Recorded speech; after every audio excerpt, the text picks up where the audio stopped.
በሀዘን ምክንያት ትንሽ ፊትሽም ተበላሽቶ ነበር። ከዛ አንጻር የስኪን ኬርን በተመለከተ አንዲት ኢትዮጵያዊት የምታመርተው ምርት በመጠቀም ከጉዳት ፊትሽ መለስ እንዳለም ጓደኞችሽ ሲያወሩ ሰምቼ ነበር። እውነት ነው?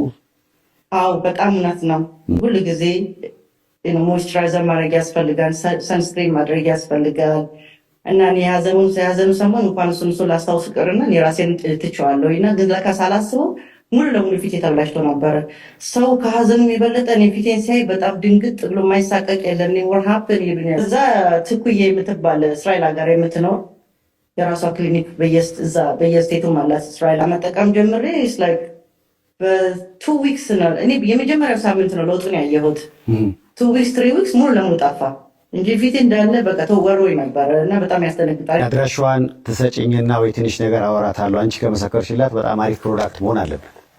የመጨረሻ በእውነት ደግሞ እኛ መጠቀም ያለብን የጥቁሮች ለጥቁር የሚዘጋጀውን ነው። እሷ ደግሞ አውቃበታለች። የስኪን ፕሮዳክትም እኛ ጥቁሮች ስለሆን የጥቁር ነው መጠቀም ያለብን። የእሷ ፕሮዳክትን ስ ጀስት አሜዚንግ።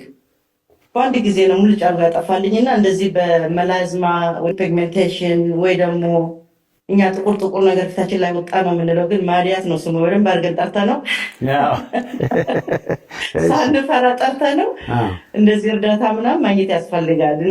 ፊቴን ታጥቤ ሰንስክሪን ብቻ ነው ማድረግ እንፈልገው እና ሞይስቸራይዘር እና በሜክፕ በምናምን ከበር ማድረግም አልፈልግም። ስለዚህ በጣም ነው የጠቀመኝ በጣም እና እንደዚህ አይነት ችግር ላለባቸው ኢትዮጵያኖች ትልቅ እርዳታ ነው። እሷ ብዙ እንደውም ከስተምሮቿ ነጮች ናቸው። እኔ ግን ይህማ በደንብ መታወቅ አለበት። ብዙ በዚህ ነገር የሚቸገሩ ሰዎች ስላሉ እንደው እና ኢምፓወር ማድረግ ፈልጋለሁ፣ ሞራል መስጠት ፈልጋለሁ፣ በጣም ማበረታታት ፈልጋለሁ በቢዝነስ ላይ ላሉ ኢትዮጵያኖች።